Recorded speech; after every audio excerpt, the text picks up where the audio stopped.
सर्वदा सर्वदास्माकं सन्निधिं गुरुर्ब्रह्मा गुरुर्विष्णु गुरुर्देवो महेश्वरः गुरुः साक्षात् परं ब्रह्म तस्मै श्री गुरवे नमः। ఏమిటంటే ముఖ్యంగా మన సంస్కృత భాష అనేటువంటిది మన భారతదేశానికి ప్రతిష్ట కలగడానికి ప్రధానమైనటువంటి కారణం. భారతస్య ప్రతిష్ఠే ద్వే సంస్కృతం సంస్కృతిస్తథా అని అంటారు. అంటే భారతదేశానికి ప్రతిష్ట కారణం ఏమిటి అంటే సంస్కృతము సంస్కృతి అని ఎప్పుడైతే అన్నామో మన సంస్కృతి అంతా తెలుసుకోవడానికి అదంతా సంస్కృత భాషలోనే ఉంది. చాలా ప్రాచీన కాలం నుండి కూడా భారతదేశంలో సంస్కృత భాష వ్యవహారంలో ఉండేది. ఒకప్పుడు మనము వ్యాకరణ మహాభాష్యము ఇత్యాది గ్రంథాల్లో చూసినట్లయితే వాళ్ళు పరస్పరము మాట్లాడుకుంటూ లోక వ్యవహారంలో ఎలా మాట్లాడేవారు, లేదా శాస్త్రంలో కానీ వైదిక కర్మల్లో కానీ ఎలా మాట్లాడేవారు, దానికి దీనికి తేడా ఏమిటి, లేదా ఆ శబ్దాన్ని ప్రయోగించేటప్పుడు సాధు శబ్ద ప్రయోగము చేయడం వల్ల ఉపయోగం ఏమిటి, అపశబ్ద ప్రయోగం చేస్తే నష్టం ఏమిటి, ఇట్లాంటివన్నీ వాళ్ళు దాంట్లో చర్చించారు. ఆ చర్చించినప్పుడు మనకు అర్థమయ్యేది ఏమిటంటే చాలా ప్రాచీన కాలం నుండి సంస్కృతము వ్యవహారంలో ఉన్నది అని చెప్పి. కాబట్టి ఇతర భాషలు ఏ విధంగా అయితే అన్ని రకాలుగాను ఉపయోగిస్తాయో సంస్కృత భాష కూడా అలా ఉపయోగిస్తుంది. కానీ ఏమైంది, కొంతకాలంగాను దాన్ని సంస్కృతం అనేది కేవలం ఏదో పూజా పునస్కారాలకే ఉపయోగించడము, లేదా దైవభక్తికి సంబంధించినటువంటి స్తోత్రాదుల్లో ఉపయోగించడము, ఇంతే దాని యొక్క ప్రయోజనము అని అనుకోవడం ఒక భ్రమ కలిగిందనమాట. తర్వాత ఈ సంస్కృతము కొంతమంది పండితులు నేర్చుకుని వాళ్ళకి ఇతరులకు చెప్పినప్పటికీ కూడా పూర్తిగా సంస్కృతము పండితులైన వాళ్ళకి ఎవరికైనా వస్తుంది, మనకి రాదేమో అనేటువంటి, ఇది చాలా కష్టమేమో అనేటువంటి భ్రమ కూడా ప్రజల్లో ఉందన్నమాట. అయితే కొంతకాలంగా ఏమిటి, సుమారుగా ఒక 30 సంవత్సరాల నుండి సంస్కృతం సులభంగా మాట్లాడడం నేర్పితే బాగుంటుంది అని చెప్పి ఈ సంస్కృత భారతి అనేటువంటి సంస్థ, అది బెంగళూరు వాళ్ళు పెట్టారు. వాళ్ళు చాలా ప్రయత్నం చేసి సంస్కృతం సులభంగా మాట్లాడడానికి కేవలం 10 రోజుల్లోనే మాట్లాడడం నేర్పడం అనేటువంటి ఒక ప్రక్రియ పెట్టారన్నమాట. అప్పటి నుంచి చాలామంది సంస్కృతంతో అంతో ఇంతో పరిచయాన్ని చేసుకున్నారన్నమాట. అయితే 10 రోజుల్లో అయ్యే ప్రయత్నం సరిపోదు. కేవలం సంస్కృతం మీద కాస్త ప్రీతి కలగడానికి, పర్వాలేదు మనం మాట్లాడగలము అనేటువంటి విశ్వాసం కలగడానికి అది ఉపయోగిస్తుంది అన్నమాట. తర్వాత సిస్టమేటిక్గా కొంతైనా మనం సంస్కృతం నేర్చుకోవాలన్నమాట. అలా క్రమక్రమంగా నేర్చుకోవడం వల్ల ఏమిటంటే ప్రధానంగా మనకి సాహిత్యానికి సంబంధించిన గ్రంథాలైనా, ఆధ్యాత్మికమైన గ్రంథాలైనా, లేదా భక్తికి సంబంధించిన గ్రంథాలైనా, ఇతిహాస గ్రంథాలైనా, ఏవైనా సరే, ముఖ్యంగా రామాయణం, భారతం, భగవద్గీత ఇవన్నీ కూడా చాలా సులభమైనటువంటి భాషలో రాయబడ్డాయి. అది మనకి తెలియకపోవడం చేత ఆ సంస్కృతం కష్టమేమో అని అభిప్రాయం ఉండడం చేత దాని జోలికి వెళ్ళడం లేదు. అందుచేత మా ప్రయత్నం ఏమిటి అంటే ఏదో విధంగా కొంత సంస్కృతం మీరు నేర్చుకున్నట్టయితే తద్వారా మీకు ఇష్టమైనటువంటి క్షేత్రంలో, మీరు సాహిత్యం ఇష్టమైతే సాహిత్యం చదువుకోవచ్చు, వేదాంతం ఇష్టమైతే వేదాంతం చదువుకోవచ్చు, భక్తి అయితే భక్తి చదువుకోవచ్చు, గ్రంథాలు. ఆ విధంగా మీకు తోచినటువంటిది మీ ప్రయత్నం మీరు సొంతంగా చేసుకోవచ్చు అన్నమాట. ఆ ఉద్దేశంతో ఇప్పుడు ఈ క్లాసులు నిర్వహించడం జరుగుతోంది. ఒక మనవి ఏమిటంటే మీరు కనీసం రోజుకు ఒక అరగంట ఈ సంస్కృత భాష నేర్చుకోవడం మీద దృష్టి పెట్టాలి. నేను చెప్పేస్తాను, కానీ మీరు దాని గురించి కొంచెం ప్రయత్నం మీరు చేయాలి. ఇప్పుడు ఇతర భాషల్లాగా ఇది నిత్యం మనం ఎవరితోటి మాట్లాడడానికి ఉండదు. అది ఉండకపోవడం చేత ఏమవుతుందంటే భాష మాట్లాడడానికి అలవాటు పడం. కాబట్టి మనమే కొంత ప్రయత్నపూర్వకంగా అవసరం ఉన్నా లేకపోయినా సంస్కృతంలో 4 మాటలు మాట్లాడుతూ కలిస్తే తెలియకపోతే మళ్ళీ తెలుగులో మాట్లాడడం అన్నమాట. లేదా ఆలోచించడం, మనం ఏ పని చేస్తున్నా సరే ఆ సంస్కృతంలో మనం ఏం చేస్తున్నాము అనేటువంటిది ఆలోచించి సంస్కృతంలో ఒకసారి లోపల అనుకుంటూ ఉండడం అన్నమాట. అలాగ మనం ప్రయత్నపూర్వకంగా ఈ సంస్కృతాన్ని నేర్చుకోవాలి. మిగతా భాషలు అయితే ఆ ప్రాంతంలో ఉంటే మనకి అలవాటు అయిపోతుంది. తెలుగు ప్రాంతంలో ఉంటే తెలుగు, హిందీ ప్రాంతంలో ఉంటే హిందీ సులభంగానే వచ్చేస్తుంది. కానీ సంస్కృతం రావాలంటే సంస్కృతం చుట్టూ మాట్లాడేవాళ్ళు ఎవరు ఉండరు. కాబట్టి మనమే ప్రత్యేకమైన ప్రయత్నం చేయాలన్నమాట. ఇప్పుడు మీకు దీంట్లో ఉన్న విషయాన్ని కొంచెం ప్రతిరోజు ఎప్పుడు చెప్పినా సరే మీకు ఈ మెటీరియల్ ఇవ్వటం జరుగుతుంది. అలాగే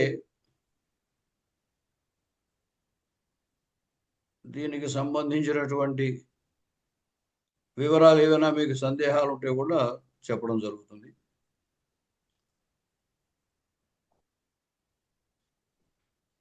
మనకి సంస్కృతం నేర్చుకోవడానికి మొట్టమొదట ఎప్పుడు నా యొక్క అలవాటు ఏమిటి అంటే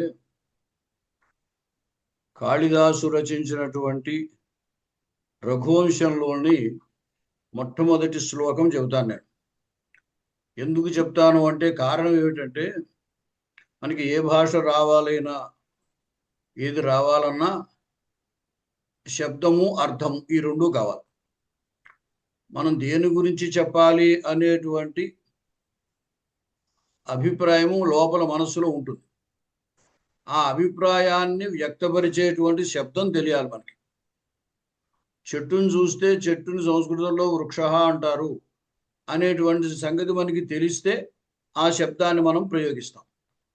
కాబట్టి ఈ శబ్దార్థములు అనేటువంటిది భాషకి చాలా ముఖ్యం అన్నమాట. అది లేనిదే భాష లేదు అసలు. భాష అంటేనే అర్థయుక్తమైనటువంటి శబ్దం. కాబట్టి కాళిదాసు మహాకవి రఘువంశం మొట్టమొదటి శ్లోకంలో ఆయన కావ్యం రాయబోతూ కావ్యానికి కావలసినటువంటి ప్రాథమికమైన సరుకేమిటి అంటే శబ్దము అర్థం. ఆయన చెప్పదలిచినటువంటి అర్థానికి తగిన శబ్దం వాడడం ఆయనకి రావాలి. అంచేత ఆ శబ్దార్థములు రెండు కావాలి. కాబట్టి ఆయన పార్వతీ పరమేశ్వరులను ఈ శబ్దార్థముల గురించి ప్రార్థన చేస్తాడనమాట. అది ప్రస్తుతము మనకు కూడా అవసరమే కాబట్టి ఆ శ్లోకంతో నేను ప్రారంభిస్తూ ఉంటాను. దీనికి పూర్తిగా ఇంకా అర్థము అది తర్వాత చెప్పుకోవచ్చు. సాధారణమైనటువంటి అర్థం ఇక్కడ చెప్పేస్తున్నాను. ఇది నేర్పడం కోసం కాదు, కేవలము ఒక ప్రార్థనగా అనుకోండి అనమాట. వాగర్థావివ సంపృక్తౌ వాగర్థ ప్రతిపత్తయే జగతః పితరౌ వందే పార్వతీ పరమేశ్వరౌ. వాగర్థావివ సంపృక్తౌ వాగర్థ ప్రతిపత్తయే జగతః పితరౌ వందే పార్వతీ పరమేశ్వరౌ. దీంట్లో కాళిదాసం మహాకవి ఆ పార్వతీ పరమేశ్వరులకు నమస్కారం చేస్తున్నాడు అనమాట. వందే అంటే నమస్కరించుచున్నాను, నేను నమస్కరిస్తున్నాను. ఇంక నేను అనక్కర్లేదు, నమస్కరించుచున్నాను. నువ్వు అని అంటే నేను నమస్కరిస్తున్నట్టే అర్థం. ఇంకా నేను నమస్కరిస్తున్నాను, నేను అనే పదం అక్కర్లేదనమాట. అంచేత ఆయన ఇంకా అహం అంటే నేను, ఆ నేను అనే పదం ఇక్కడ వేయలేదు. నమస్కరిస్తున్నాను. ఎవరికి నమస్కరిస్తున్నాడు అంటే పార్వతీ పరమేశ్వరౌ వందే, పార్వతీ పరమేశ్వరులను నమస్కరిస్తున్నాను. ఈ పార్వతీ పరమేశ్వరులని అతడు ఏ విధంగా భావించాడు అంటే జగతః పితరౌ, జగతః ఈ ప్రపంచానికంతటికి కూడా పితరౌ, పితరౌ అంటే తల్లిదండ్రులు అని అర్థం. మాతాచ పితాచ పితరౌ అని అవుతుంది, తల్లిదండ్రులు అనమాట. పార్వతీ పరమేశ్వరులు ఈ జగత్తుకంతకి తల్లిదండ్రులు. అటువంటి పార్వతీ పరమేశ్వరులను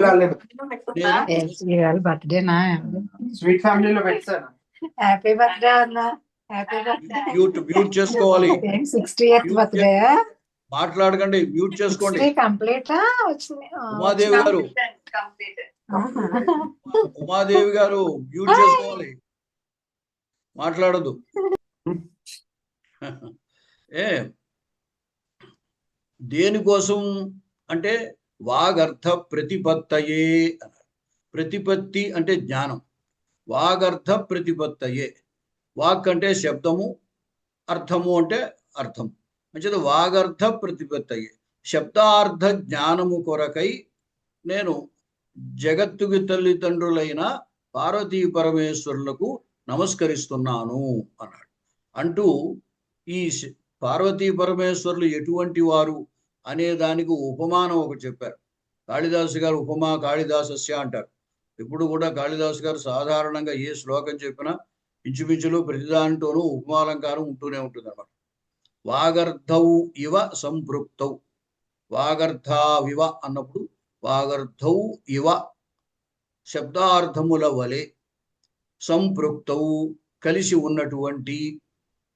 పార్వతీ పరమేశ్వరుడు అర్ధనారీశ్వరుడు అంటాం కదా, కాబట్టి వాళ్ళు ఎప్పుడూ కూడా కలిసే ఉంటారు. శబ్దార్థములు కూడా అదే విధంగా కలిసి ఉంటాయి. ఎందుకంటే లోకంలో మనము ఏ పదార్థాన్ని చూసినా దాన్ని చెప్పడానికి ఏదో ఒక శబ్దం వాడతాం. అలాగే ఏ శబ్దం, భాషలో ఏ శబ్దం ఉన్నా దానికి ఏదో ఒక అర్థం ఉంటుంది. అయితే మనకి ఆ శబ్దార్థ సంబంధం తెలియాలి.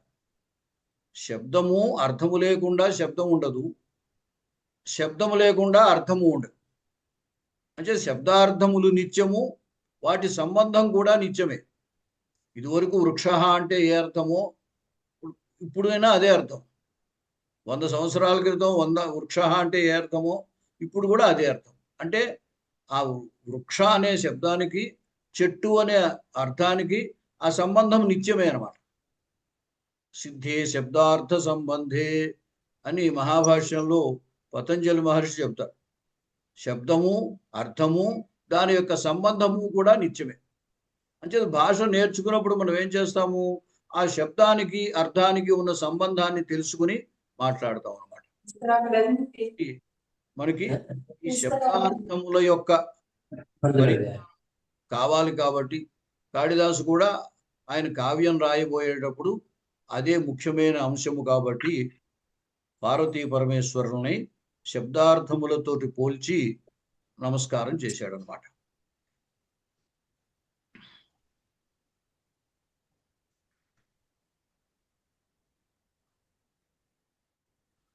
తర్వాత సంస్కృతము అనేటువంటిది ఇతర భాషల్లాగే ఈ భాష కూడా ఉపయోగించుకోవచ్చు.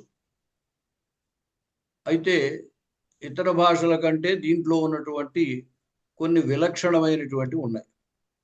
దీని లక్షణాలు ఏమిటి అంటే,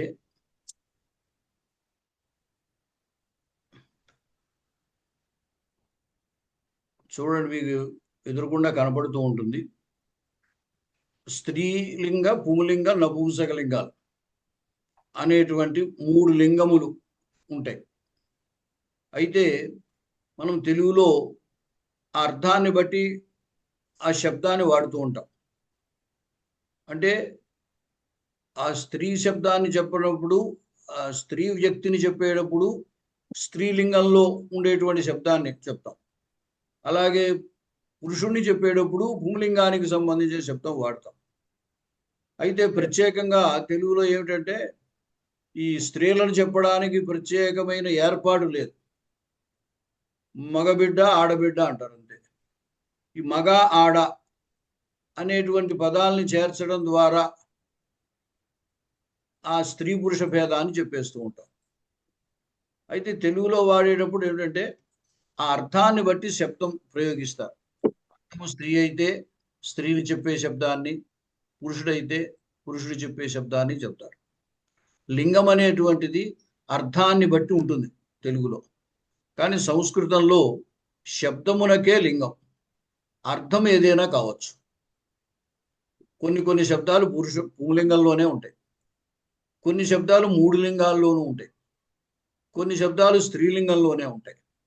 అయితే అర్థము పుంలింగంలో ఉంటే పురుషుణ్ణి చెప్పాలి అని, స్త్రీలింగంలో ఉంటే స్త్రీనే చెప్పాలి అని నియమం లేదు. ఇప్పుడు వృక్ష అన్నాం అనుకోండి, అది పుంలింగ శబ్దం. దాని చేత పురుషుడేమి చెప్పబట్టలేదు, చెట్టు అని అంటున్నాం. అలాగే శునకహ అన్నాం, ఏదో కుక్క అని అర్థం. దాని చేత పురుషుడు చెప్పవలసిన అవసరం లేదు, పురుషుడు కాదు. అలాగే కొన్ని కొన్ని శబ్దాలు ఉన్నాయి. మిత్రం, స్నేహితుడు. స్నేహితుడు పురుషుడైన శబ్దం మిత్రం అని నపుంసకలింగ శబ్దం వాడతారు. అలాగే దారాహ అని ఉంటుంది. భార్య అని చెప్పడానికి బహువచనంలో దారాహ అని పుంలింగ శబ్దం వాడతారు. కానీ పుంలింగ శబ్దమే కానీ దానికి అర్థమేమో స్త్రీ, భార్య అని అర్థం. ఇలాగా శబ్దములకు అర్థాన్ని బట్టి కాకుండా శబ్దములే ప్రత్యేకంగా ఫలానా లింగములో స్థిరపడి నియమింపబడి ఉంటాయన్నమాట. ఇది మిగతా భాషలకి సంస్కృతానికి తేడా. అందుచేతనే మనం కావ్యాలు చదువుకునేటప్పుడు ఇది పుంలింగ శబ్దమా, స్త్రీలింగ శబ్దమా, నపుంసలింగ శబ్దమా అనేది కొంచెము ఆలోచించవలసిన అవసరం ఉంటుంది అన్నమాట. తర్వాత 3 వచనాలు ఉంటాయి. ఏకవచనం, ద్వివచనం, బహువచనం. ఈ 3 వచనాలు కూడా దీంట్లో సంస్కృత భాషలో ఉంటాయి. ఇతర భాషల్లో 3 వచనాలు ఉండవు. ఏకవచనం, బహువచనం రెండే ఉంటాయి, ద్వివచనం ఉంటుంది. తర్వాత ఈ ప్రథమ, ద్వితీయ, తృతీయ, చతుర్థి, పంచమి, షష్ఠి, సప్తమి అనేటువంటి 7 విభక్తులు తెలుగులో కూడా 7 విభక్తులు ఉంటాయి. పిబి శర్మ గారు మ్యూట్ చేసుకోవాలి. తర్వాత కో-హోస్ట్ చేయండి. 7 విభక్తులు. గురువు గారు మీరే మ్యూట్ చేసేయచ్చు.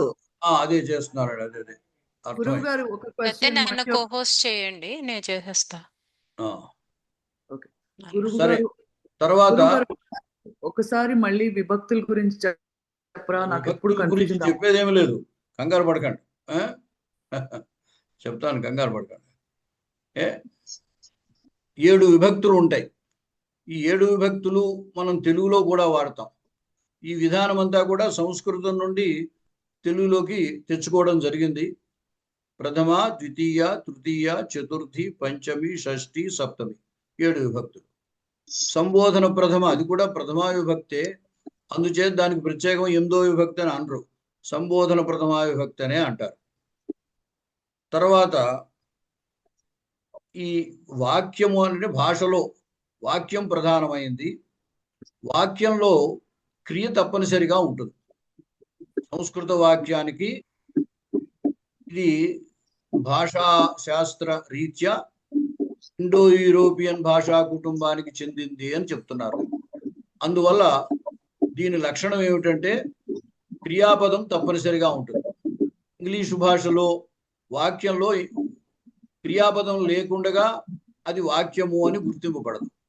అలాగే సంస్కృతంలో కూడా తప్పనిసరిగా క్రియాపదం ఉంటుందన్నమాట. తెలుగు అయితే ద్రావిడ భాషా కుటుంబానికి చెందింది కాబట్టి క్రియ లేకుండా కూడా వాక్యం ఉండొచ్చు. ఇది మా ఇల్లు, ఇది నా పుస్తకము అని అనొచ్చు. అదే ఇంగ్లీష్లో చెప్పాలంటే దిస్ ఈజ్ మై బుక్ అని ఈజ్ అని క్రియాపదం వాడాలి, లేకపోతే అది వాక్యంగా గుర్తింపబడదు. సంస్కృతంలో కూడా ఇదం మమ పుస్తకం అని అంటాం, అయితే ఏతత్ మమ పుస్తకం అని అంటాం. అంటే ఇది నా పుస్తకము అంటే తెలుగుని బట్టి అది కూడా అంటున్నాం.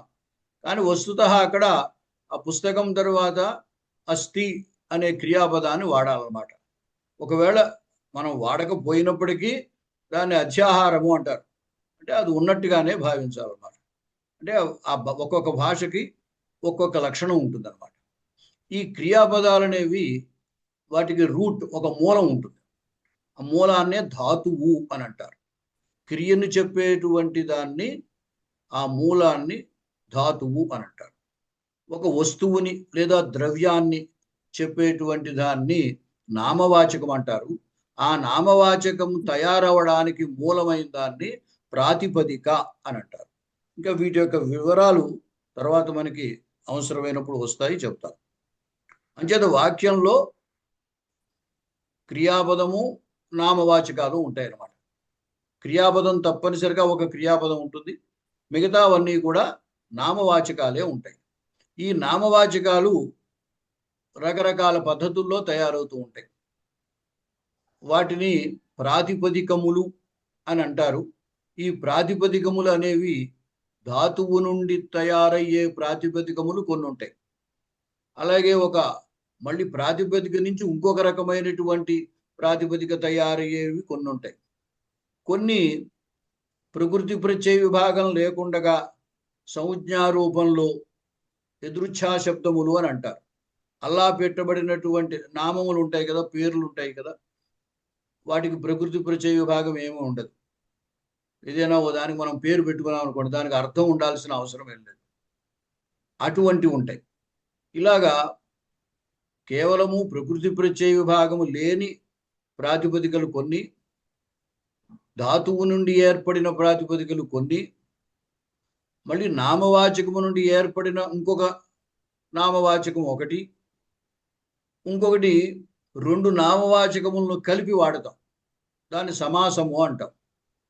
ఇలాగా నామపదాలు అనేవి 4 రకాలుగా ఉంటాయన్నమాట. ఎదురుచ్ఛా శబ్దములు అని, ధాతువు నుండి ఏర్పడిన కృదంతములు అంటారు, కృదంతములు అని, అలాగే తద్ధితాంతములు అని, సమాసం అని 4 రకాలుగా నామవాచకాలు ఉంటాయి. అంటే వాక్యంలో క్రియాపదం ఒకటే ఉన్నా నామవాచకాలు చాలా ఉంటాయి. మీరు ఏ వాక్యం తీసుకున్నా సరే క్రియాపదం ఒకటే ఉంటుంది. అలాగే క్రియాపదాలు అన్ని భాషల్లో ఉండేటువంటిది ప్రధానంగా వర్తమాన కాలం, భూతకాలం, భవిష్యత్ కాలం, ఈ 3 తప్పనిసరిగా ఉంటాయి. ఈ మూడిటితో పాటుగా సంస్కృతంలో మొత్తం భూతకాలాన్ని చెప్పేవి 3 రకాలు ఉన్నాయి. అలాగే భవిష్యత్ కాలాన్ని చెప్పేవి 2 రకాలు ఉన్నాయి. వర్తమాన కాలాన్ని చెప్పేది ఒకటే ఉంటుంది. అంతేకాకుండా ఏదో ఒక ఆజ్ఞ అని, ప్రార్థన అని, ఆశీస్సు అని ఇట్లాంటి అర్థాల్లో ఉండేటువంటివి కొన్ని ఉంటాయి. వీటన్నిటినీ కలిపి ఏమంటారంటే దశ లకారములు అని అంటారు. అంటే 10 రకములైన లకారాలు అంటారు. ఎందుకంటే ఆ క్రియాపదాలని తయారు చేసేటప్పుడు వ్యాకరణంలో పాణిని మహర్షి వర్తమానంలో లట్ అనే పేరు పెట్టారు, భూతకాలంలో లిట్ అని పెట్టారు.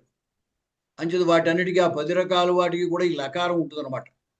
10 పేర్లు అనుకుంటే ఊరికే మీరంతా కంగారు పడకండి, అది అర్థమవుతామో అని ఊరికే పేర్లు ఊరికే వినండి అంతే. లట్టు, అలాగే లిట్టు, లుట్టు, లృట్టు, లోట్, లంగ్, లింగ్, విధిలింగ్, ఆశీర్లింగ్, తర్వాత లుంగ్, ల్రంగ్ అని చెప్పి ఇలాగా 10 రకాల పేర్లు పెట్టారు ఆయన. ఇంకే గుర్తు కోసం అంతే, అందుకంటే ఏం లేదు. అది వినగానే ఇది వర్తమానము, ఇది భూతకాలము అని తెలియడం కోసం అలా గుర్తు పెట్టారన్నమాట. వీటిని లకారములు అంటారు వ్యవహారంలో. అంచేత దశ లకారములను ఉంటాయన్నమాట. అంటే మనం ఏమనుకోవచ్చు అంటే క్రియాపదములు 10 విధములుగా ఉంటాయి అనుకోవాలి. క్రియాపదాలు సంస్కృతంలో 10 రకాలుగా ఉంటాయి. మనం ఇప్పుడు నేర్చుకునేప్పుడు కొన్నే నేర్చుకుంటాం. ఇది ప్రాథమిక స్థాయి కదా, కొన్నే చెప్తాం. అన్నీ చెప్పేస్తే మీరు కంగారు పడతారు అంచేత. అలాగే పురుష అనేది కూడా తెలుసు మీకు, ఇంగ్లీష్లో పెర్సన్ అని అంటారు. అలాగే సంస్కృతంలో దీన్ని ప్రథమ పురుష, మధ్యమ పురుష, ఉత్తమ పురుష, క్రియాపదాలని ప్రథమ పురుష అని, మధ్యమ పురుష అని, ఉత్తమ పురుష అని 3 రకాలుగా చెప్తారు.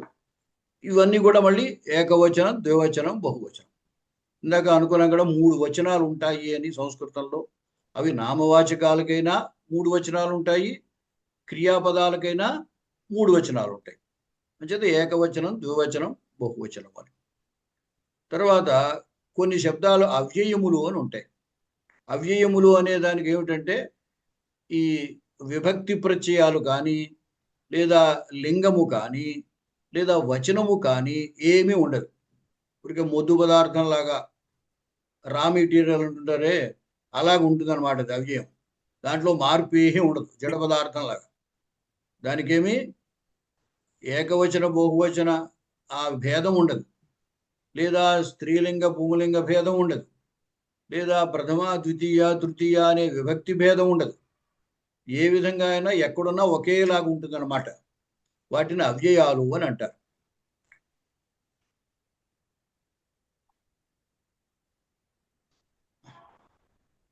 ఇవి దీని గురించి సాధారణమైన పరిచయం మీకు. తర్వాత మీకు సంస్కృత లిపి, అదే హిందీ లిపి అయినా సరే అలవాట్లో కనుక ఉంటే మంచిది. క్రమక్రమంగా ప్రస్తుతం నేను తెలుగు లిపిలోనే మీకు చెబుతాను, కానీ కొంచెం ముందుకు వెళ్ళాక సంస్కృత లిపి అలవాటు చేసుకుంటే మంచిది. ఎందువల్లంటే సంస్కృత పుస్తకాలన్నీ సంస్కృత లిపిలో ఎక్కువగా దొరుకుతాయి, తెలుగు లిపిలో అన్నీ దొరకపోవచ్చు. కాబట్టి క్రమంగా మీరు దాన్ని కూడా అలవాటు చేసుకుందరు. కానీ ఇక్కడ ఈ రోజు పరిచయమే కాబట్టి కేవలం అక్షరాలు ఇక్కడ ఇస్తున్నాం అంతే.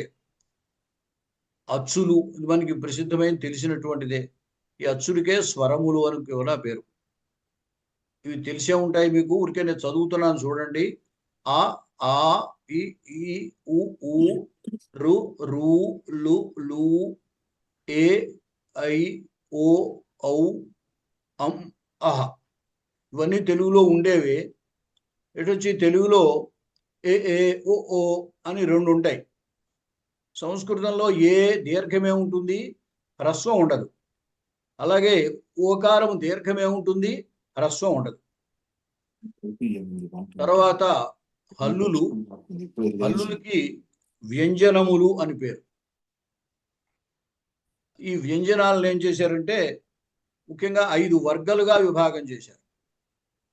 కవర్గ, ఇవన్నీ మీకు తెలిసినవే.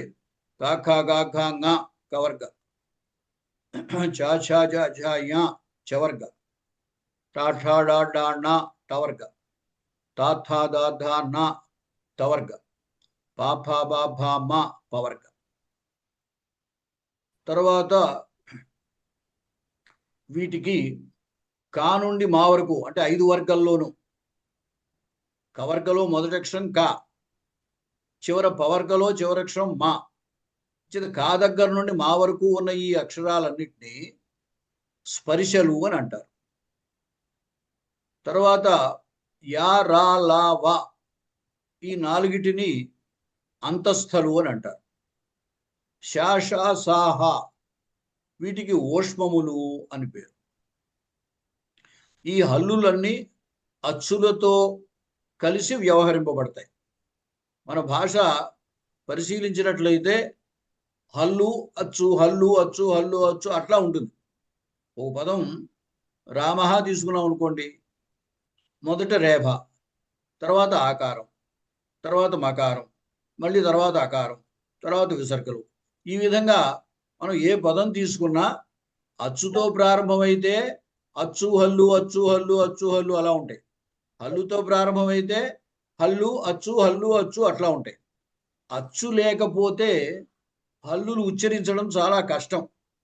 ఇప్పుడు కాఖ హల్లులు చెప్పంటే మనం ఏమంటాం? కాఖ గాఘ ङ చా ఛా జా ఝా యా అని చెబుతాం. ఈ చెప్పినప్పుడు ఏం చేస్తున్నాం మనం? హల్లుకి అకారాన్ని కలిపి చెబుతున్నాం. కా అంటున్నాం, క్ అంటలేదు. దాంట్లో హల్లు కకారం పొల్లే హల్లు, పై అకారం అంతా వచ్చే. మరి అయినప్పటికీ హల్లులు చెప్పండి అంటే ఏం చేస్తున్నాం మనం? కాఖ గాఘ ङ చా ఛా జా ఝా యా అని చెబుతాం. అంతేగాని క్, క్, గ, ఘ అని చెప్పం. అందుచేత ఈ హల్లులన్నీ కూడా అచ్చుతో కలిపి వ్యవహరింపబడుతూ ఉంటాయి భాషలో. గుణింతము అని వ్యవహారం. వీటిని హల్లుకి అచ్చును కలిపినప్పుడు క, కా, కి, కీ, కు, కూ, కృ, క్రూ, క్ల్, క్లూ, కే, కై, కో, కౌ, కం, కహ. ఈ విధంగా మనం గుణింతాలు అన్ని హల్లులకి కూడా ఈ విధంగా తయారు చేసుకోవచ్చు అన్నమాట. ఇవి తెలుగు భాషలో తెలిసినవే, అవే ఇక్కడ కూడా. తర్వాత సంయుక్త వర్ణములు. తెలుగులో మనం సంయుక్త వర్ణాలని ద్విత్వాక్షరాలని అంటూ ఉంటాం. అంటే ఒకే హల్లు 2 సార్లు ఉంటే ద్విత్వాక్షరం అంటాం. వేరు వేరు హల్లులు కలిసి ఉంటే సంయుక్తాక్షరం అంటాం. కానీ వాస్తవానికి 2 సంయుక్తములే. రెండు హల్లులు కలిస్తే చాలు సంయుక్తాక్షరం అవుతుంది. రెండే అక్కర్లేదు, అందుకంటే ఎక్కువ హల్లులు కూడా కలవచ్చు. హల్లుల యొక్క సముదాయాన్ని సంయుక్తాక్షరము లేదా సంయోగము అని అంటాం. ఈ సంయోగం అనేది, సంయోగం అంటే కలయిక అని అర్థం. మనం అక్షరాన్ని చెప్పినప్పుడు సంయుక్తాక్షరము అని అంటాం. అంటే రెండు హల్లులు, రెండు వేరు వేరు హల్లులు కలిస్తే సంయుక్తాక్షరం అని, ఒకే హల్లు రెండు సార్లు ఉన్నట్టయితే ద్విత్వాక్షరం అని తెలుగులో వ్యవహారం. వస్తుత రెండు సంయుక్తాక్షరాలే. కా ఉందండి, కా కింద కాగే రాస్తే క, అలాగే కకారానికి తకారం కలిపితే కత, అలాగే కకారానికి చకారం కలిపితే క్ష, కకారానికి వకారం కలిపితే క్వ, కకారానికి రేఫ కలిగితే క్ర. ఈ విధంగా సంయుక్తాక్షరాలు ఉంటాయి. కేవలం ఉదాహరణ కోసమని ఈ సంయుక్తాక్షరాలు చెప్పాము. మీరు పదాలు రాసినప్పుడు పదాల్లో మీకు తెలుస్తూనే ఉంటాయి ఈ సంయుక్తాక్షరాలు.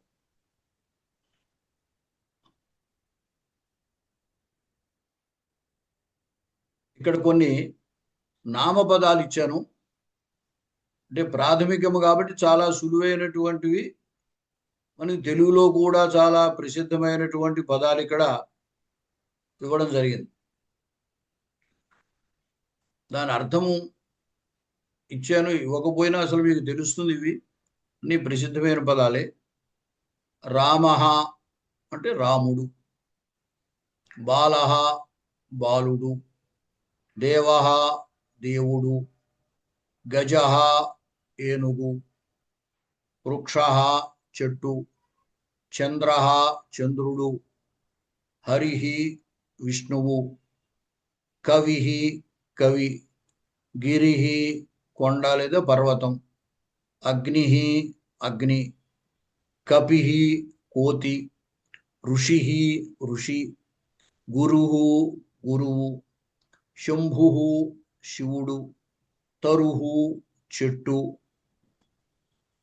సీత సీత, బాలిక బాలిక, వీణా వీణ, లతా తీగ, గౌరీ గౌరి, లేఖిని పెన్ను, వాణి సరస్వతి లేదా వాక్కు, పుస్తకం పుస్తకము, ఫలం పండు, పుష్పం పువ్వు, పత్రం ఆకు, జలం నీరు, పాత్రం గిన్నె, నేత్రం కన్ను. ఈ పదాలని జాగ్రత్తగా మీరు పరిశీలించండి. దీంట్లో మొదట ఇచ్చిన పదాలన్నిటికీ చెత్తోడు వినబడితే చెప్పు, నేను కింద పెట్టేస్తా, ఇక్కడ పెట్టినా. మాట్లాడకండి అమ్మా. రామః బాలః దేవః గజః వృక్షః, అలాగే హరిః అగ్నిః గురుః, వీటన్నిటిలో చివరి విసర్గ కనపడుతుంది. సాధారణంగా ఇలా విసర్గ ఉన్నవన్నీ కూడా పుంలింగ శబ్దములు అనుకోవచ్చు. ఇవన్నీ ప్రథమా విభక్తి ఏకవచనం. ఈ ప్రథమా విభక్తి ఏకవచనంలో చివర ఇట్లా విసర్గ కనపడితే ఇవన్నీ పుంలింగ శబ్దములు అని అనుకోవచ్చు. దీంట్లో చూడండి, ఆ విసర్గ తీసేస్తే ఏదైతే మిగిలిందో దాన్ని ప్రాతిపదికము అని అంటారు. రూట్ అన్నమాట. నామవాచకానికి నామపదం అంటాము. ఆ నామపదానికి మూలం ప్రాతిపదిక, అంటే రామ అని ప్రాతిపదిక. దాని మీద ప్రథమా విభక్తి ఆ విసర్గ అన్నమాట. అంచేత ఈ రామ శబ్దాన్ని ఏమంటారంటే అకారాంత పుంలింగ శబ్దము అని అంటారు. ఇందువల్ల రామ, మా మీద మకార అకారముల మా, అంటే మకారం పైన అకారం ఉంది, అంచేత చివర అకారం ఉంది కాబట్టి అకారాంత శబ్దము అంటారు. రామ అనేది అకారాంత పుంలింగ శబ్దం. అదే హరి దగ్గరికి వచ్చామనుకోండి, హరిహి, అక్కడ విసర్గ తీసేస్తే హరి అని ఉంది, చివర ఇకారం ఉంది కాబట్టి ఇకారాంత పుంలింగ శబ్దం. అలాగే గురుహు, గురువు దగ్గర చివర విసర్గ తీసేస్తే గురు అని మిగులుతుంది, చివర ఉన్నది ఉ, కాబట్టి ఉకారాంత పుంలింగ శబ్దం అన్నమాట. గమ్ముని సాధారణంగా ఎవరినైనా మనం ఇప్పుడు రామ శబ్దంలో చివరక్షరం ఏమిటంటే మా అనేస్తారు, బాలుడులో చివరక్షరం ఏమిటంటే డు అనేస్తారు. అంటే చివరున్నటువంటి వర్ణంలో ఆ చివర అచ్చు ఉందా హల్లు ఉందా దాన్ని చెప్పాలన్నమాట. అంచేత రామాలో చివర మా అనకూడదు, రామాలో చివరక్షరం ఆ, అగ్నిలో చివరక్షరం ఈ, గురువులో చివరక్షరం ఉ. అంచేత అకారాంత పుంలింగ శబ్దము, ఇకారాంత పుంలింగ శబ్దము, ఉకారాంత పుంలింగ శబ్దము, వీటి యొక్క ఏకవచనాలు ఇప్పుడు ఇక్కడ చెప్పాం. రామ, బాల, దేవ, గజ, వృక్ష, చంద్ర, హరి, కవి, గిరి, అగ్ని, కపి, ఋషి, గురు, శంభు, తరు, ఇవన్నీ. తర్వాత రెండవ గ్రూపులో ఉన్నవి స్త్రీలింగ శబ్దాలు. సంస్కృతంలో స్త్రీలింగ శబ్దాలన్నీ కూడా చాలా మటుకు ఆకారాంతము లేదా ఈకారాంతము ఉంటాయి. ఆ లేదా ఈ, కొన్ని రేర్గా అసాధారణంగా ఊకారాంతం కొన్ని ఉంటాయి, చాలా తక్కువ ఉంటాయి. అలాగే తి అనే ప్రత్యయాంతాలు కొన్ని ఉంటాయి, అవి కూడా చాలా తక్కువ ఉంటాయి. చాలా భాగము స్త్రీలింగ శబ్దము అంటే ఆకారాంతము ఈకారాంతము. సీత, బాలిక, వీణ, లత, గౌరీ, లేఖిని, వాణి అని పెట్టాం. మొదటి లైన్లో ఉన్నవన్నీ ఆకారాంత స్త్రీలింగ శబ్దాలు, రెండవ లైన్ గౌరీ అనేవన్నీ ఈకారాంత శబ్దాలు. అంచేత దీనికి ఇంకొక గుర్తు ఏమిటంటే, తెలుగులో మనం ఈ ఆకారానికి కానీ ఈకారానికి కానీ హ్రస్వం చేసి వాడతాం.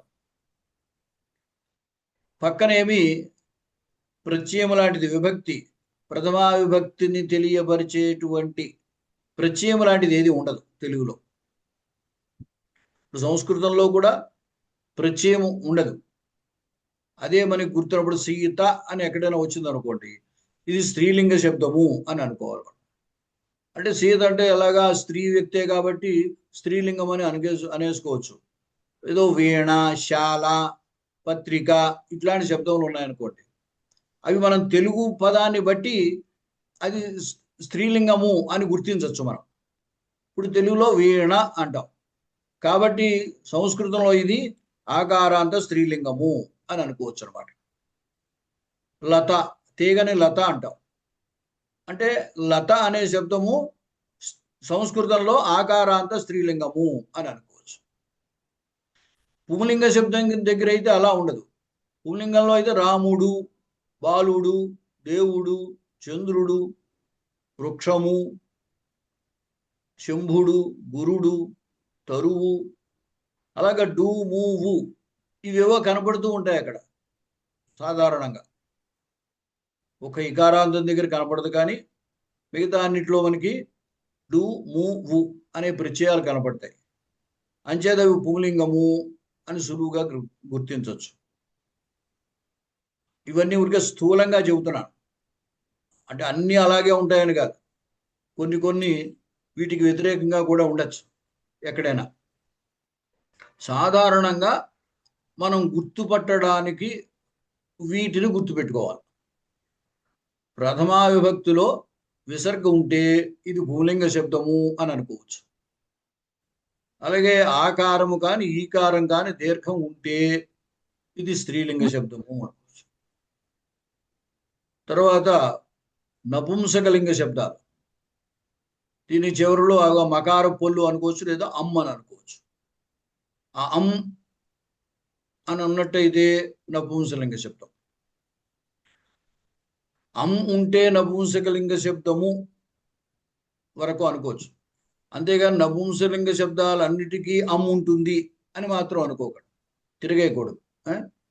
అమ్మున్న వాటిని నపుంసలింగ శబ్దాలుగా గుర్తించవచ్చు అన్నమాట. ప్రథమ ఏకవచనంలో మనకి అమ్ము కనపడితే దాన్ని నపుంసలింగ శబ్దము ఏకవచనము అనుకోవచ్చు. పుస్తకం, ఫలం, పుష్పం, పత్రం, జలం, పాత్రం, నేత్రం ఇవన్నీ కూడా అకారాంత నపుంసకలింగ శబ్దాలు. ఇంకా ధనం, జ్ఞానం, శ్రోత్రం, వస్త్రం ఇవి అకారాంత నపుంసకలింగాలు. ఈ విధంగా మనము పుంలింగంలో 3 రకాలు చెప్పుకున్నాం: అకారాంతం, ఇకారాంతం, ఉకారాంతం. స్త్రీలింగంలో ఆకారాంతం, ఈకారాంతం.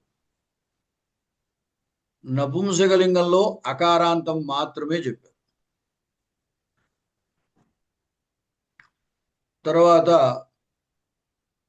నామపదాలని మనం 2 రకాలుగా చెప్తాం. అంటే నామవాచకములు, సర్వనామములు అని. నౌన్, ప్రొనౌన్ అంటూ ఉంటాం కదా. నామవాచకమైతే ఏదో ఒక ప్రత్యేకమైనటువంటి ఒక వస్తువుని కానీ, ద్రవ్యాన్ని కానీ, వ్యక్తిని కానీ చెబుతాయి. నామవాచకం అంటే పర్టికులర్గా ఫలానాది అని చెప్తాం. సర్వనామం దాని పేరు బట్టే మనకు తెలుస్తుంది. సర్వనామం అంటే అందరికీ నామం, అంటే అన్నిటినీ చెప్పేది. అన్నిటినీ చెప్పేది అంటే ప్రత్యేకించి ఫలానాది, ఫలానా వ్యక్తిని కానీ, ఫలానా వస్తువుని కానీ, ఫలానా చెట్టు అని కానీ అలా ఏమి ఉండదు. ఇప్పుడు తెలుగులో వాడు అన్నాం అనుకోండి, వాడంటే ఎవడు? ఫలానా వాడు అని ఏం లేదు కదా. అదే బాలహ అంటే బాలుడు. తెలుగులో బాలుడు అంటే బాలుడు, ఓ కుర్రవాడు అని అర్థం. ఆ కుర్రవాడిని చెప్పిన తర్వాత మనం వాడు అన్నాం అంటే ఇంతకుముందు ఎవరిని చెప్పామో వాడినే స్వీకరిస్తున్నాం. అంతే, వాడు అనే శబ్దం చేత ఎవరినైనా చెప్పచ్చు. కాబట్టి సర్వనామం అన్నారు దాన్ని. బాలుడంటే బాలుడినే చెప్పాలి. వాడంటే బాలుడిని చెప్పచ్చు, ఇంకొక ఏదో కృష్ణుని చెప్పచ్చు, రాముని చెప్పచ్చు, మరొకరిని చెప్పచ్చు, పురుషుడు ఎవరైనా చెప్పచ్చు, చిన్నవాడిని చెప్పచ్చు, వృద్ధుడిని చెప్పచ్చు. కాబట్టి అందరినీ చెప్పచ్చు. కాబట్టి ఏమన్నారంటే దాన్ని సర్వనామం అన్నారు. ఇప్పుడు కొన్ని సర్వనామ శబ్దముల యొక్క పరిచయం. అంటే మీకు ప్రస్తుతం ఇది ప్రాథమికమైన దశ కాబట్టి కొంచెం కొంచెమే పరిచయం చేస్తున్నాను.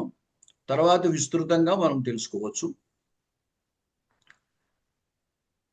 కహ, కా, కిం, సహ, సా, తత్, ఏషః, ఏషా, ఏతత్. ఇవి కూడా పుంలింగ, స్త్రీలింగ, నపుంసకలింగాలు. వాటిల్లో ఏకవచనం మాత్రము చెబుతున్నాం. కహ, కహ అంటే ఎవడు లేదా ఏది. ఇంతకుముందే మీకు చెప్పాను, సంస్కృతంలో లింగం అనేది శబ్దమునకే, అర్థాన్ని బట్టి కాదు. అందువల్ల తెలుగులో అయితే ఎవడు అంటే మనం స్పష్టంగా తెలిసిపోతాం. ఎవడు అనగానే పురుషుడు అనే అర్థం. కానీ సంస్కృతంలో కహ అంటే ఆ కహ బాలకహ అనొచ్చు, కహ వృక్ష అనొచ్చు, కహ శునక అనొచ్చు, కహ గజ అనొచ్చు. ఏమైపోతుంది? ఈ కహ అనేది ఒక బాలుణ్ణి చెబుతోంది, ఒక చెట్టుని చెబుతోంది, ఒక పశువుని చెబుతోంది. కాబట్టి అర్థం రాసుకునేటప్పుడు ఏం చేస్తున్నామంటే కహ అంటే ఎవడు ఏది అని రాస్తున్నాం. ఈ పశుపక్ష్యాదుల్ని, వృక్షాదుల్ని మనం అది ఇది అని వ్యవహరిస్తాం. అలాగే ఏది ప్రశ్న వేసినప్పుడు. అంచేత 2 రకాల అర్థాలు మనకి కహ అనే ఒక్క పదం వల్లే వస్తాయి. అలాగే కా అంటే యవతే, అలాగే ఏది. ఆమె ఎవరు అనాలనుకోండి, సా కా అని అంటారు. ఈ సా కా అనేది ఆమె ఎవరు అనొచ్చు, అది ఏమిటి అని కూడా అర్థం. అక్కడ వీణ ఉందనుకోండి, వీణ ఉంటే ఇప్పుడు ఏం చేస్తారు, సా కా అంటే సా వీణ అంటారు, అది వీణ. అక్కడ ఒక బాలిక ఉన్నదనుకోండి, సా కా అంటే సా బాలిక అంటారు. అంచేత బాలిక ఉన్నా సా ప్రశ్నలో కా, వీణ ఉన్నా సా ప్రశ్నలో కా. కాబట్టి మనం ఈ కా అనే పదానికి స్త్రీని యవతే అని అర్థం చేసుకోవాలి, ఏది అని అర్థం చేసుకోవాలి. కిం, కిం అంటే ఏది అనే.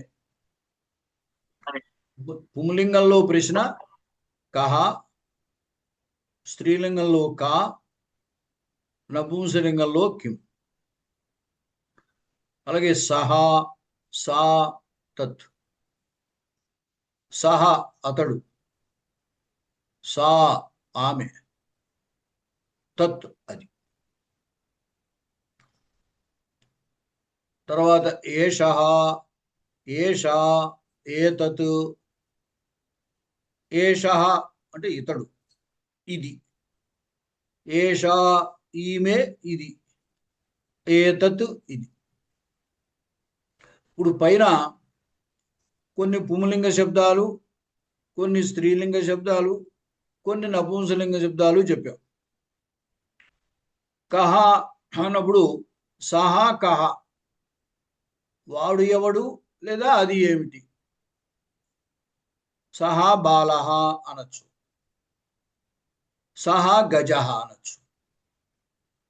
ప్రశ్న వేసినప్పుడు సహా కహ, వాడు ఎవడు అని అర్థం చేసుకుంటే సహా గజ, సహా బాలహ, సహా రామః అని అర్థం చేసుకోవాలి. అదే సహా కహ అంటే అది ఏమిటి అని అర్థం తీసుకున్నట్టయితే సహా గజః, సహా వృక్షః అని అర్థం చేసుకోవాలన్నమాట. ఈ విధంగా ఆ ప్రశ్నలోనే మనం 2 రకాలుగాను అనుకునే అవకాశం ఉంటుంది. అంటే శబ్దానికే లింగము అని చెప్పడం వల్ల. అలాగే ఏషః, మీకు తెలుసు, కొంచెం దూరంగా ఉంటే వాడు అని చెబుతాం, మన దగ్గరగా ఉంటే వీడు అని చెప్తాం. వీడు అన్న ఇతడు అనేనా అనొచ్చు, అతడు ఇతడు అనొచ్చు, వాడు వీడు అనొచ్చు. అంతే తేడా రెండిటికి. సహా ఏషః, సహా బాలః, ఏషః రామః, లేదా సహా రామః, ఏషః బాలః. పైన అలాగే స్త్రీలింగ శబ్దాలు కూడా ఇచ్చాం, వాటిని కూడా కలుపుకోవచ్చు. కా, సా కా, సా అంటే ఆమె, కా అంటే యవతే. సా కా ఆమె ఎవరు. మనం వ్యవహారంలో యవతే అనే వ్యవహారం తక్కువ, ఎవరు అని అంటాం. స్త్రీ ఒకళ్ళు ఉన్నప్పటికీ ఆమె ఎవరు అంటాం కానీ ఆమె యవతే అని అనం. గ్రాంధిక భాషలో యవతే అనేది ఉందనుకోండి, వ్యవహారంలో లేదు. సా కా అంటే ఆమె ఎవరు. సా బాలిక, సా సీత.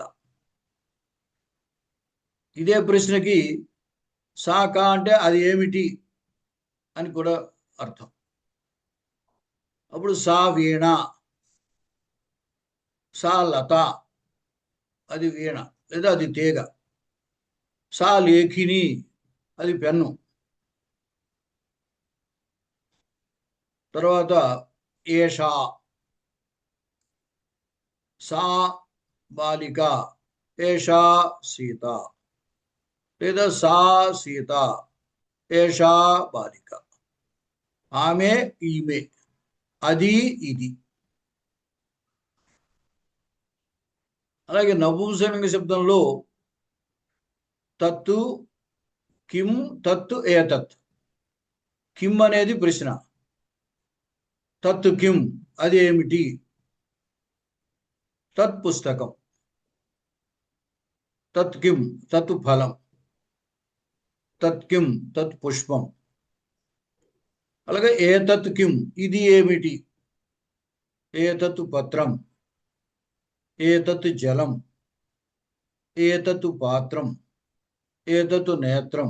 ఆ విధంగా అన్నమాట. ఆ సందర్భాన్ని బట్టి మనం దేన్ని చెప్పదలిస్తే అది అనొచ్చు, ఇది అనొచ్చు. సాధారణంగా వ్యవహరించేటప్పుడు మనకు దగ్గరలో ఉన్నదాన్ని ఇది అని, ఇతడు అని, లేదా వీడు అని, ఈమె అని చెబుతాం. దూరంగా ఉన్న వాటిని లేదా ఎక్కడో ఉన్న వాటిని, అంటే మన బుద్ధిలో ఉంటుంది, ఎదురుకుండా ఉండదు. అటువంటిప్పుడు వాడు, ఏదో ఒక వ్యక్తిని గురించి మాట్లాడుకుంటున్నాం అనుకోండి, ఆ వ్యక్తి ఇక్కడ ఎదురుగుండా లేడు, దూరంగా కూడా ఎక్కడో ఉన్నాడు, కాబట్టి వాడి విషయం మన బుద్ధిలో ఉందంతే. అటువంటిప్పుడు వాడు అని అంటాం. దూరంగా ఎదురుగుండా కనపడుతూ ఉండొచ్చు, అప్పుడు కూడా వాడు అంటాం. అందుచేత వాడు, ఆమె, అది. అలాగే ఏది ప్రశ్న, వీడు, ఈమె, ఇది ప్రశ్న. మళ్ళీ ఏతత్ కిమ్ అనేది నపుంసకంలో అయితే కిమ్. పుంలింగంలో కహ ప్రశ్న కహ, స్త్రీలింగంలో కా, నపుంసలింగంలో కిం. తర్వాత కొన్ని క్రియాపదాల యొక్క పరిచయం.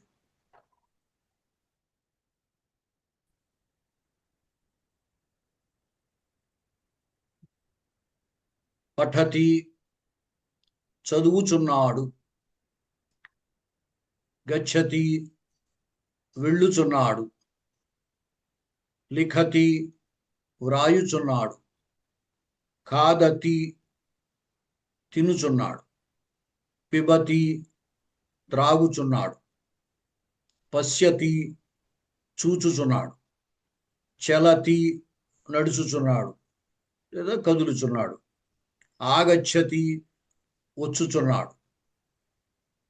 ఇంతవరకు ఒకలాగే ఉంటాయి ఈ ధాతువులు. మనం అనుకున్నాం క్రియాపదాలకి మూలం ధాతువు అంటారు. ధాతువు ఒకటే ఉంటుంది, దాని నుండి వర్తమాన కాలం, భూతకాలం, భవిష్యత్ కాలం, రకరకాలు. ఇందాక లకారాలు 10 విధాలుగా ఉంటాయి లకారాలు అన్నాం కదా. ఒకే ధాతువు నుండి ఈ 10 విధములైన లకారాలు ఏర్పడతాయి అన్నమాట. ఇది ప్రస్తుతం మనం వర్తమాన కాలము ప్రథమ పురుష చెప్తున్నాం. పైన సహా పఠతి, ఆ పైన ఉన్నటువంటి సర్వనామాలు వాడితే సహా పఠతి అతడు చదువుచున్నాడు, సా పఠతి ఆమె చదువుచున్నది, ఏషః పఠతి వీడు చదువుచున్నాడు.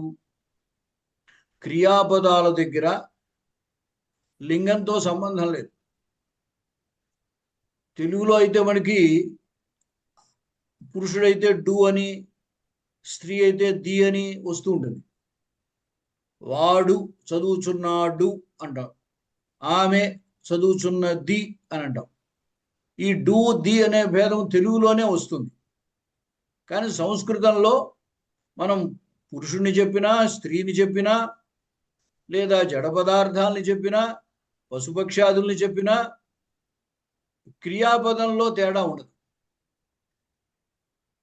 ఇప్పుడు గచ్చతి తీసుకున్నాం అనుకోండి. గచ్చతి అన్నప్పుడు బాలహ గచ్చతి అనొచ్చు, గజహ గచ్చతి అనొచ్చు, లేదా శునకహ గచ్చతి అనొచ్చు, లేదా శకటం బండి శకటం గచ్చతి అనొచ్చు. అంటే ఒకే గచ్చతి అనేది పురుషుణ్ణి చెప్పినప్పుడు అదే బాలహ గచ్చతి, అక్కడ గచ్చతియే. స్త్రీని చెప్పినప్పుడు బాలికా గచ్చతి, లేదా పశువుని చెప్పినప్పుడు గజ గచ్చతి. ఈ జడ పదార్థమైన ఏదో బండి చెబితే దానికి కూడా శకటం గచ్చతి. అన్ని చోట్ల కూడా పుంలింగ స్త్రీలింగ నపుంసకలింగ భేదం ఏమీ ఉండదు. వచన భేదం ఉంటుంది అంతే. ఏకవచనం, ద్వివచనం, బహువచనం ఆ తేడా ఉంటుంది. అలాగే ఈ సర్వనామ శబ్దాల దగ్గర కూడా కహా గచ్చతి, కా గచ్చతి, కిం గచ్చతి అనొచ్చు. అలాగే సహా గచ్చతి, సా గచ్చతి, తత్ గచ్చతి, ఏషః గచ్చతి, ఏషా గచ్చతి, ఏతత్ గచ్చతి. ఈ క్రియాపదాలు యోగ్యమైన వాటిని కలపచ్చు. అంటే మనం పైనమో ఏదో వస్త్రం అని తీసుకుని కింద కాదతి అని తీసుకోకూడదు. అది కాదతి అంటే తినుచున్నాడు, తినుచున్నది. అది తినడానికి యోగ్యం. ఎవరు తింటారు? ప్రాణులు ఎవరినో చెప్పాలి మనం. కాబట్టి గజహ కాదతి అనొచ్చు, బాలకహ కాదతి అనొచ్చు, బాలికా కాదతి అనొచ్చు. అంతేగాని లతా కాదతో, వీణా కాదతో అనకూడదు, పుస్తకం కాదతి అని అనకూడదు. అంటే యోగ్యత ఉండాలి. వాక్యాన్ని రచించినప్పుడు ఆ కర్తకి క్రియాపదానికి యోగ్యత ఉండాలి. దీంట్లో మీరు గమనించినట్లయితే ఈ క్రియాపదాలన్నిటికీ చివరిలో తి తి తి అని ఉంటుంది. పఠతి, గచ్చతి, ఖాదతి, పిబతి, చలతి, ఆగచ్చతి, శృణోతి, కరోతి, జానాతి అన్ని తీలే. అంటే దీన్ని బట్టి మనం ఏం చెప్పాలి, ఎలా గుర్తించుకోవాలంటే వర్తమాన కాలము ప్రథమ పురుష ఏకవచనంలో తి ఉంటుంది. ఏ క్రియాపదానికైనా సరే, ప్రస్తుతానికి అలా అనుకోండి, ఏ క్రియాపదానికైనా సరే వర్తమాన కాలంలో ప్రథమ పురుష ఏకవచనంలో చివర తి ఉంటుంది. వెనకాల ధాతువు మారచ్చు.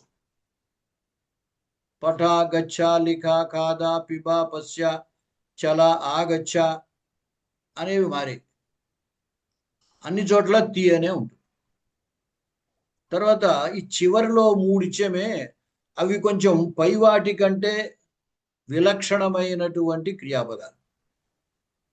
శృణోతి వినుచున్నాడు, కరోతి చేయుచున్నాడు, జానాతి తెలుసుకొనుచున్నాడు లేదా తెలియచున్నాడు. ఇవి పైవాటిలాగా ఉండవు, కొంచెం ప్రత్యేకమైన క్రియాపదాలు అన్నమాట. పాణిని మహర్షి సుమారుగా 2000 ధాతువులు చెప్పారు. ఆ 2000 ధాతువుల్ని ఏం చేశారంటే వాటి యొక్క ప్రయోగాలను బట్టి తేడాన్ని గమనించి ఒక 10 గ్రూపుల కింద చేశారు. దాన్ని గణము అంటారు వాళ్ళు సంస్కృతంలో. గణం అంటే గ్రూప్ అన్నమాట, సమూహం. 10 రకములైన గణాలుగా చేశారన్నమాట. అంచేతే లోక వ్యవహారంలో వ్యాకరణం వాళ్ళు దశగణి అని వ్యవహరిస్తారు. మొత్తం ఈ ధాతువుల యొక్క సముదాయాన్ని అంతని 10 రకములైన గణాల కింద చేశారు. అంచేత ఒక్కొక్క గణంలో ధాతువు ఒక్కొక్క రకంగా ఉంటుంది. ఇప్పుడు మనం ప్రస్తుతం ఏం చేసామంటే అన్నీ ఒకేలా ఉండేవి కొన్ని చెప్పుకుంటాం. అయితే ఈ శృణోతి, కరోతి, జానాతి అనేవి ఇక్కడ ఎందుకు చెప్పాల్సి వస్తుందంటే మనం నిత్యం వాడేటువంటి క్రియలు ఇవి. ఈ వినడము, తెలుసుకోవడము, చేయడము, వీటికి పైవాటిలాగా చెప్పడానికి అవకాశం లేదు. అవి స్పెషల్ ధాతువులు అన్నమాట. అయినప్పటికీ మనకు వాటి అవసరం ఉంది కాబట్టి ఈ మూడింటిని మాత్రమే ఇక్కడ చెప్పడం జరుగుతుంది. ఇవాళ కేవలం ప్రథమ పురుష వర్తమాన కాలం, ప్రథమ పురుష ఏకవచనం మాత్రమే చెబుతున్నాం. దీని నుంచి చిన్న చిన్న వాక్యాలుగా రామః గచ్చతి, రాముడు వెళ్ళుచున్నాడు. బాలః పఠతి, బాలుడు చదువుచున్నాడు. సీతా శృణోతి, సీత వినుచున్నది. తత్ చలతి అది కదులుచున్నది, సా పిబతి ఆమె త్రాగుచున్నది. ఇలాగా ఆ క్రియాపదాల్ని పైన చెప్పినటువంటి పుంలింగ, స్త్రీలింగ, నపుంసలింగ పదాలని ఈ క్రియాపదాలని కలిపి మనం వాక్యాల కింద రాసుకోవచ్చు.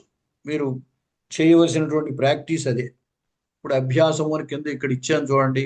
పైన చూపిన వాక్యాలను అనుసరించి కొన్ని వాక్యాలు రాయడానికి ప్రయత్నించండి అని ఇచ్చాం. ఇంకా మీకు అటువంటి పదాలు కావాలంటే కింద చాలా పదాలు లిస్ట్ ఇచ్చాను చూడండి. మేఘ,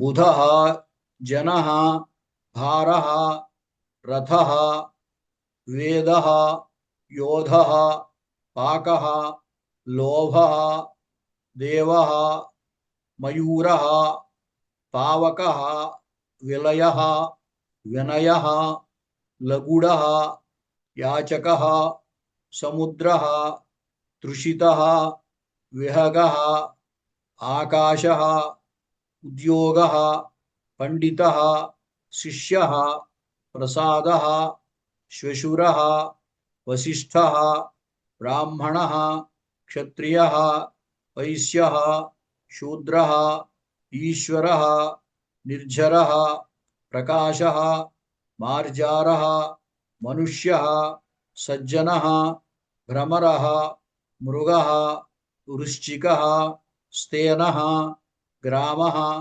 పురుష, నృప, నర, హర, అద్రి, వటు, ముని, కృషి, ఋషి, బాహు, తరు, ఇందు, కృమి, ప్రభు.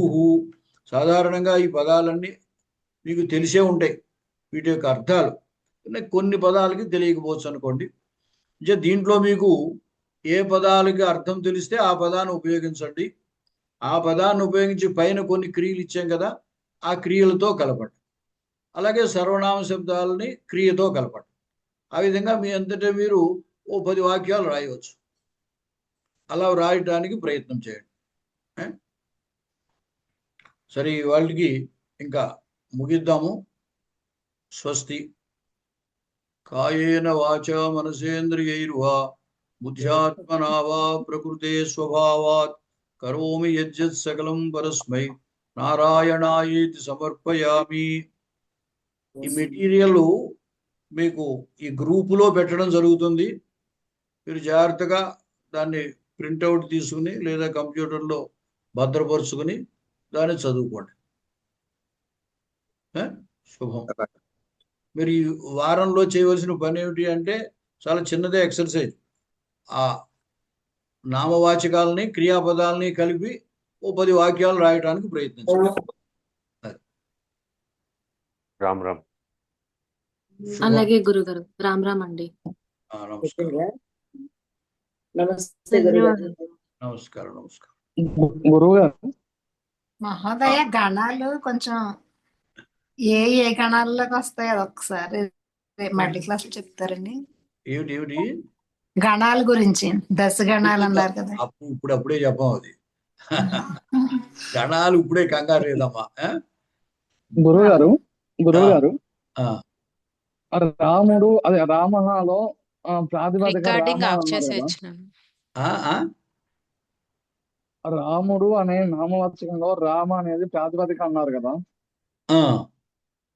సీత అనే స్త్రీలింగ శబ్దంలో ప్రాతిపదిక ఏమొస్తుందండి? అది కూడా సీతాయే ప్రాతిపదిక. అక్కడ ఏమిటంటే ఆకారము స్త్రీని చెప్పేటువంటిది. సంస్కృతంలో స్త్రీని చెప్పడానికి ప్రత్యేకం ఒక ప్రత్యయం వస్తూ ఉంటుంది. అంచేత అక్కడ ఆ అనేది స్త్రీలింగ ప్రత్యయము. దాన్నే మనం సీత అనే దాన్నే ప్రాతిపదికగా తీసుకుంటారనమాట. అయితే స్త్రీలింగ ప్రత్యయాలు ఉన్న చోట ప్రథమా విభక్తి ఏకవచనము ఉండదు, లోపించిపోతుంది వ్యాకరణ రీత్యా.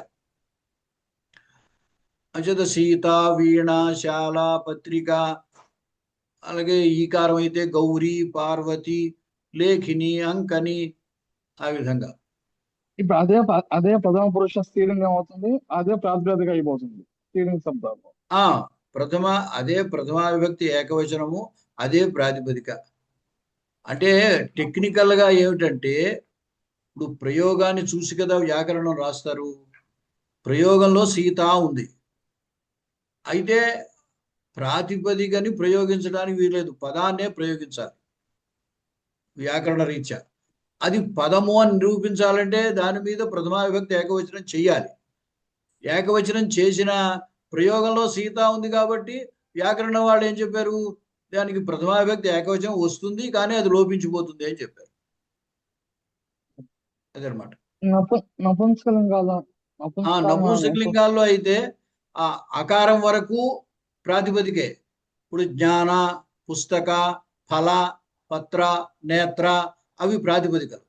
దాని మీద ప్రథమా విభక్తి సుప్రత్యయం అని అంటాం. ఆ సుప్రత్యయం మనకి అక్కడ ఏం కనబడుతోంది, మకార పుల్ల అని. మకార పళ్ళు కనబడు. ఆ అనేది చెప్పడానికి ఏం చెబుతుంటామంటే ఈ అనేది వస్తుంది వ్యాకరణ రీత్యా. వచ్చినప్పటికీ ఇప్పుడు పత్రలో చివరి అకారం, ఈ సుస్థానంలో వస్తుంది వ్యాకరణంలో. వచ్చినప్పటికీ ఈ అకారము కలిపి మళ్ళీ దీర్ఘం రాదు, అక్కడ అకారమే అవుతుంది. అందువల్ల పత్రం, పత్ర ప్లస్ పత్రం, నేత్ర ప్లస్ నేత్రం, ఆ విధంగా ఉంటాయి అన్నమాట. సరే, గురువు గారు క్వశ్చన్ చెప్పండి. మీరు శృణోతి, కరోతి, జానతి ఇవి స్పెషల్ క్రియాపదాలు అని చెప్పారు కదా, అది ఎందుకు special? How to identify that? ఎలా ఐడెంటిఫై చేయాలి? తెలుస్తుంది మీకు. నేను అటువంటి వివరాలన్నీ ముందు క్లాసుల్లో తెలుస్తాయా? ఓకే, సరే. అసలు క్రియాపదం ఎలా ఏర్పడుతుందో మీకు తెలిస్తే అప్పుడు మీరు గుర్తించగలుగుతారా? నేను చెప్తాను అది. సరే, ప్రాథమికం కదా, మొదటి రోజు కదా, మరీ వివరాల్లోకి అప్పుడే చెప్పడం కుదరదు, కొంచెం ముందుకెళ్ళాలా. ఇంకొక క్వశ్చన్, ఇప్పుడు ఒక పదం చూసిన తర్వాత, అంటే మీరు పీడిఎఫ్లో వర్డ్ డాక్యుమెంట్లో రామ లేకుంటే సీత అంటే అది చెప్పినప్పుడు చదివినప్పుడు అది స్త్రీలింగ శబ్దము ఐడెంటిఫై చేయొచ్చు. కానీ ఇప్పుడు నేను వృక్ష శబ్దానికి వృక్ష అనేది ఉందో లేదో అనేది ఎలా తెలుస్తుంది? అంటే అది స్త్రీలింగ శబ్దమా లేకుంటే నపుంసకలింగ శబ్దమా అనేది మనం ఎలా ఐడెంటిఫై చేయాలి? అది ఐడెంటిఫై చేయడానికి చెప్తాను కదా అవన్నీ ఉపాయాలు.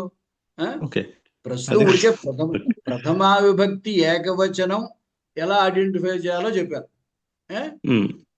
దానికి మిగతా చోట్ల ఎలా ఉంటుంది, అలా ఉన్నప్పుడు మనం ఎలా తెలుసుకోవాలనేది నేను చెప్తాను. అండి, కంగారు పడకండి, అప్పుడే.